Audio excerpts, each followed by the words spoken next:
السلام علیکم ورحمۃ اللہ وبرکاتہ۔ بسم اللہ الرحمن الرحیم۔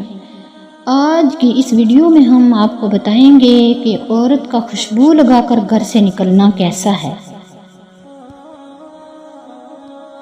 عورت کا خوشبو لگا کر نکلنا۔ حضرت ابو موسیٰ اشعری رضی اللہ تعالیٰ عنہ سے روایت ہے کہ رسول کریم صلی اللہ علیہ وسلم نے ارشاد فرمایا، جو بھی عورت خوشبو لگا کر نامحرم مردوں کے پاس سے اس لیے گزرے کہ وہ اس کی خوشبو سونگھ لیں تو ایسی عورت زانیہ ہے۔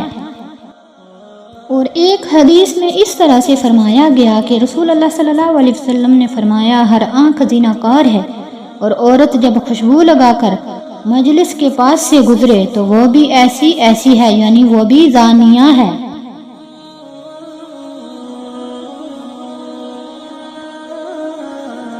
ایک اور حدیث میں اس طرح سے فرمایا گیا کہ آپ صلی اللہ علیہ وسلم نے فرمایا، جو عورت خوشبو لگائے اور لوگوں کے پاس سے گزرے کہ لوگ اس کی خوشبو کو محسوس کریں تو وہ عورت زانیہ ہے۔